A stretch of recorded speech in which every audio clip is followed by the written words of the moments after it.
देखिए, इलेक्शन लड़ने के लिए हमारे यहाँ के नेता इतने गरीब होते हैं कि उनके पास बिल्कुल भी पैसा नहीं होता है। इसलिए वो चंदा लेते हैं, जैसे हेलीकॉप्टर के लिए, भीड़ के लिए, मुर्गे के पार्टी के लिए, चावलों के लिए, प्रचार प्रसार के लिए, इन सभी चीजों के लिए पैसे की जरूरत पड़ती है। और हमारे देश के नेता इतने गरीब होते हैं, बेचारे 1 रुपया उनके पास नहीं होता। उनके बच्चे बेचारे सरकारी स्कूल में पढ़ते हैं, इसलिए उन्हें चंदे की जरूरत पड़ती है, क्योंकि उनके पास पैसा नहीं होता है। इसलिए उन्होंने एक तरकीब अपनाई है, इलेक्टोरल बॉन्ड।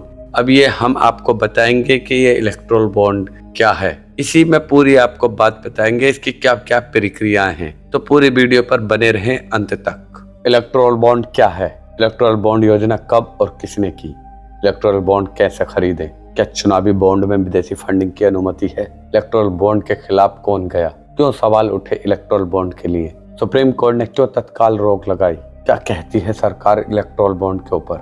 दोस्तों, इन सारे सवालों के जवाब आज हम आपको इस वीडियो के अंदर देंगे। अगर आप जानना चाहते हैं कि इलेक्टोरल बॉन्ड क्या है, तो पूरी तरीके से आपको इस वीडियो में समझ में आ जाएगा इलेक्टोरल बॉन्ड क्या है। नंबर 1, इलेक्टोरल बॉन्ड क्या है? इलेक्टोरल बॉन्ड राजनीतिक दलों को चंदा देने का एक फाइनेंशियल जरिया है, जैसे किसी की पैसे के द्वारा मदद करना। यह एक वचन पत्र की तरह है, जिसे भारत का कोई भी नागरिक या कोई कंपनी भारतीय स्टेट बैंक की चुनिंदा शाखाओं में जाकर इसे खरीद सकती है और अपनी पसंद के किसी भी राजनीतिक दल को गुमनाम तरीके से दान कर सकती है। इलेक्टोरल बॉन्ड योजना कब और किसने की? भारत सरकार ने इलेक्टोरल बॉन्ड योजना की घोषणा 2017 में की थी। इस योजना को सरकार ने 29 जनवरी 2018 को कानूनी रूप से लागू किया था। इलेक्टोरल बॉन्ड कैसे खरीदे?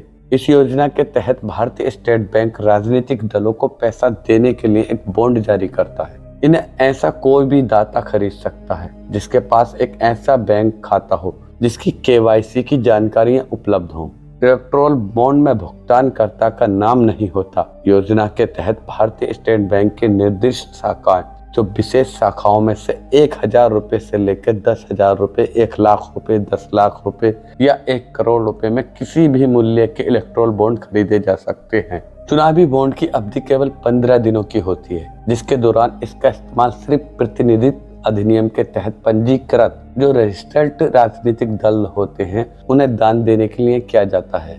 इन्हें लोकसभा चुनाव के वर्ष में केंद्र सरकार द्वारा अधिसूचित 30 दिनों की अतिरिक्त अवधि के दौरान भी जारी किया जा सकता है। क्या चुनावी बॉन्ड में विदेशी फंडिंग की अनुमति है? चुनाव निकाय ने यह भी कहा है कि जब चुनाव बॉन्ड के माध्यम से योगदान की सूचना नहीं दी जाती, तो निकाय को यह नहीं पता लगता है कि क्या किसी पार्टी को सरकारी कंपनियां या विदेशी फंडिंग से दान मिला है, जो कि ROPA की धारा 298 के तहत निषिद्ध है। अब बात करते हैं इलेक्टोरल बॉन्ड के खिलाफ कौन गया। चुनावी बॉन्ड मामले में याचिकाकर्ताओं में से एक कांग्रेस नेता और दंत चिकित्सक जय Thakur, association for democratic reform यानी कि ADR, चुनावी बॉन्ड योजना को रद्द कराने की मांग वाली अपील में 6 याचिकाकर्ता थी। सुप्रीम कोर्ट की 5 जजों की संविधान पीठ ने गुरुवार को इस योजना को रद्द कर दिया। तो चलिए इसको विस्तार से जानते हैं। आप जान ही गए होंगे कि जय ठाकुर कौन है। बता दें कि चुनावी बॉन्ड के खिलाफ जय ठाकुर ने याचिका दायर की थी। डिजिटल डेस्क, नई दिल्ली। लोकसभा चुनाव से पहले केंद्र सरकार को झटका लगा और सुप्रीम कोर्ट ने चुनावी बॉन्ड स्कीम को रद्द कर दिया। क्यों सवाल उठे? सुप्रीम कोर्ट ने क्यों तत्काल रोक लगाई? लोकसभा चुनावों से पहले सुप्रीम कोर्ट ने इलेक्टोरल बॉन्ड को लेकर फैसला सुना दिया।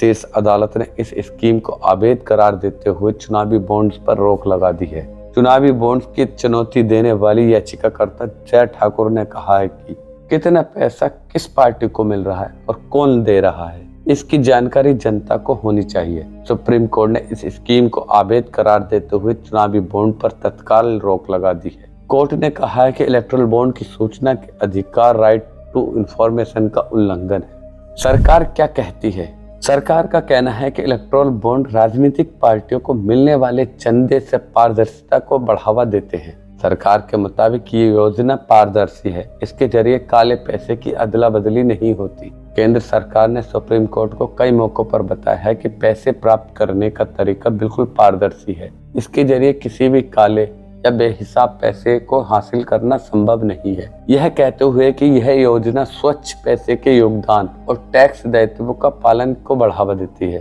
अटॉर्नी जनरल R वेंकटरमणी ने कहा कि इस मामले को सार्वजनिक और संसदीय बहस के दायरे में छोड़ दिया जाना चाहिए। तो दोस्तों आप समझ गए होंगे कि इलेक्टोरल बॉन्ड क्या है, कैसे लेते हैं और कैसे खरीदते हैं और किसने इस पे याचिका दायर की, सभी के बारे में आपको बहुत अच्छी तरीके से जानकारी प्राप्त हो गई होगी। दोस्तों अगर हमारा वीडियो आपको अच्छा लगा हो तो इसे लाइक करें और अगर हमारे चैनल पर नए हो तो प्लीज इस चैनल को सब्सक्राइब करें। फिर मिलते हैं नेक्स्ट वीडियो में, तब तक के लिए धन्यवाद।